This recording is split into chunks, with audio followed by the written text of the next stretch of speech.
కార్యక్రమాల్ని హైడ్రా అధికారులు కూడా కొనసాగించడం అనేది బాధాకరమైనటువంటి విషయం.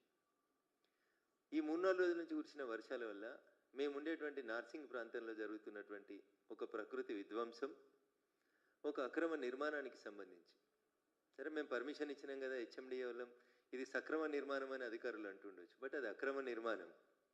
నేను చెప్పలే ఈ మాట, అది అక్రమ నిర్మాణం అని హెచ్ఎండిఏకి సంబంధించిన అధికారులే పోయి పోలీస్ స్టేషన్లో కేసు పెట్టిండ్రు. పోలీసు వాళ్ళు కేసు కూడా నమోదు చేశారు. Crime number 1006/2023.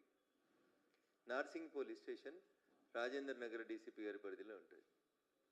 ఏంది పంచాయతీ అంటే ఆదిత్య వింటేజ్ అని ఒక కమర్షియల్ బంగ్లాని తీసుకొచ్చి మూసీ నది పరివాహక ప్రాంతంలో కడుతున్నారు. ఎండాకాలం అప్పుడు ఎండిపోయినప్పుడు నీళ్ళు ఏడున్నా ఏడలేవు అనేది కనబడకపోవచ్చు, కానీ పాపం వరుణుడు 2-3 రోజులుగా కురిసినటువంటి వర్షాల వల్ల, వరుణుడి కరుణ వల్ల ఇవన్నీ మూసీ నదిలోకి వచ్చినాయి. బఫర్ జోన్లో ఎఫ్టీఎల్లో అడ్డగోలుగా నీటి ప్రవాహానికి అడ్డంగా కడుతున్నారని చెప్పి నీళ్లు కనబడతా ఉన్నాయి. జనరల్గా హెచ్ఎండిఏ నిబంధనల ప్రకారం ఏదైనా ఒక ప్రాపర్టీ మీద కోర్టుల కేసున్నా, పోలీస్ స్టేషన్ల కేసులున్నా, ఎలాంటి అభ్యంతరాలు వచ్చినా ఆ నిర్మాణాలకి అనుమతిని రద్దు చేస్తుంది హెచ్ఎండిఏ.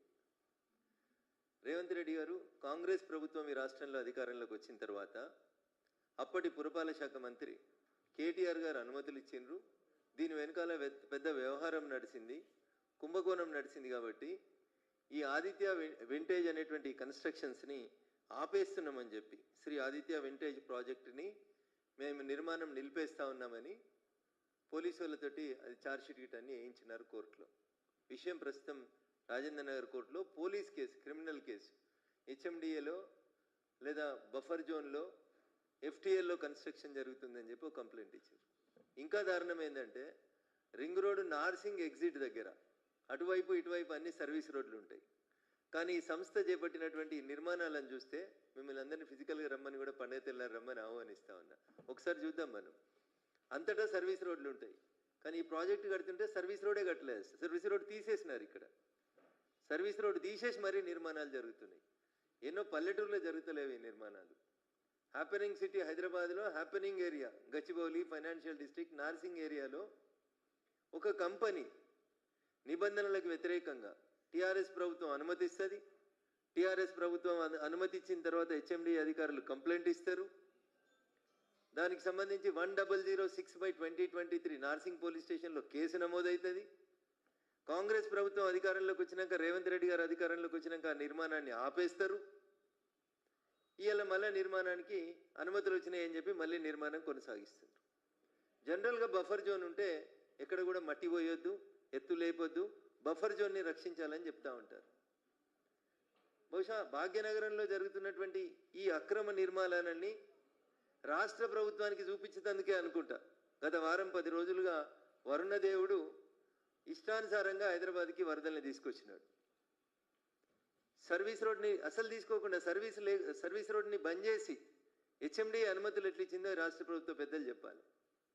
నాకేమనుమానం వస్తుందంటే అప్పుడున్న వాళ్ళు ఏం చేసి అనుమతులు ఇచ్చిరని కాంగ్రెస్ అడిగిందో, ఇప్పుడు కాంగ్రెస్లో మరి ముఖ్యమంత్రి గారు నోటీసులో ఉందా, లేదా నెంబర్ 2లు నెంబర్ 3లు అనుకుంటున్నటువంటి మంత్రులు ఏమన్నా మేనేజ్ చేసినారా, ఎట్లా అనుమతి వచ్చిందని చెప్పాలి.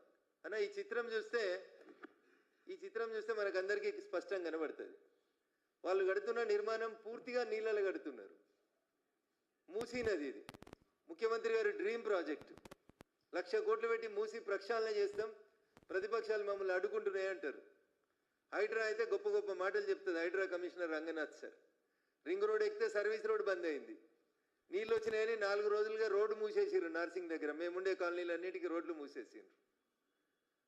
నీళ్లు మొత్తం ఇది ఒకవైపు నుంచి చూస్తే అన్న, రెండో వైపు నుంచి చూస్తే ఏరియల్ వ్యూ మీకు కనబడుతుంది. ఈ బంగ్లా చుట్టూ నీళ్ళే ఉన్నాయి, అన్ని దిశలో నీళ్ళే ఉన్నాయి. ఈ బంగ్లాకి పూర్తిగా ఎఫ్టీఎల్లో కట్టేస్తూ ఉన్నారు. ఇది అన్న మా మీడియా మిత్రులకు విజ్ఞప్తి, ఒక్కసారి మా ఇంటికి వచ్చి ఈ ప్రాంతాన్ని సందర్శించేందుకు పండుగ తెల్లారు రావాల్సింది కోరుతా ఉన్నాం. ఇక్కడ బేసికల్గా కొన్ని ప్రశ్నలు వస్తూ ఉన్నాయి. టీఆర్ఎస్ పర్మిషన్ ఇచ్చింది, మీరు వచ్చి ఆపేసారు. మళ్ళీ మీరు ఎందుకు అనుమతులు క్లియర్ చేసిర్రు? ఏ మంత్రి క్లియర్ చేసిండు? లేదా ముఖ్యమంత్రి గారు క్లియర్ చేసిర్రా? హెచ్ఎండిఏ అధికారులు క్లియర్ చేసిర్రా? ఎంత డబ్బులు చేతులు మారినాయి?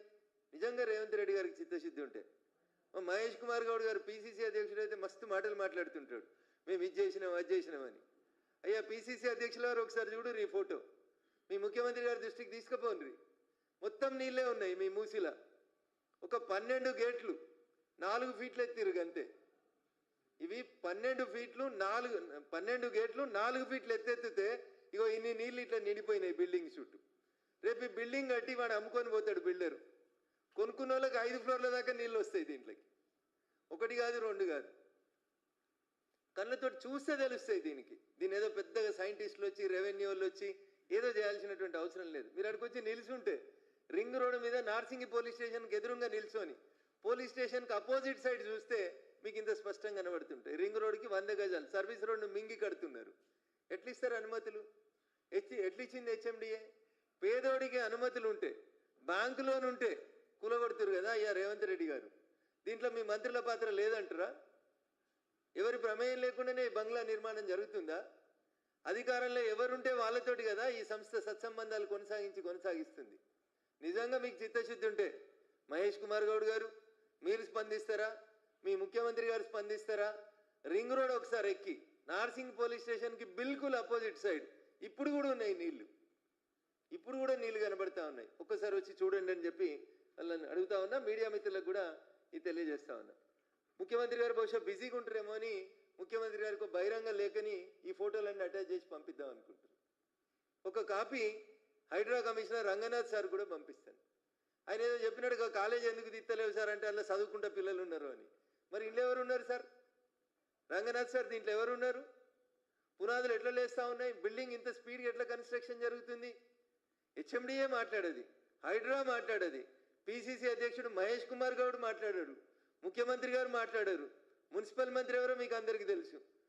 ఎవరి ప్రమేయంతో నడుస్తూ ఉన్నాయి? నెంబర్ 2 మంత్రియా, నెంబర్ 3 మంత్రియా? ఎందుకు జరుగుతూ ఉన్నాయి ఇంత భయంకరంగా? అన్ని దిక్కుల నీళ్ళే వచ్చినాయి. రేపు దీంట్లోకి ఎట్లా పోవాలి? పడవలు వేసుకొని పోతారా? బిల్డర్ మంచిగా ఉంటాడు, మీరు మంచిగా ఉంటారు, మీ పర్మిషన్ ఇచ్చిన హెచ్ఎండిఏలు మంచిగా ఉంటారు, నల్లద్దాలతో చూస్తున్న హైడ్రా మంచిగా ఉంటుంది, కొనుక్కున్న వాళ్ళకి 5 ఫ్లోర్ల దాకా నీళ్ళు వస్తాయి. మీరు ఒకసారి ఫిజికల్గా విజిట్ చేయండి అన్న, మీకు ఇది గూగుల్ ద్వారా ఏమైనా ఇబ్బంది అనిపిస్తే. కొన్ని వీడియోలు కూడా తీసుకొచ్చినాం దీనికి సంబంధించి, ఈ నీటి ప్రభావం ఎట్లుందని. 10 రోజులు తిరిగేసరికి ఒక ఫ్లోర్ వేసేస్తుండను ఆయన.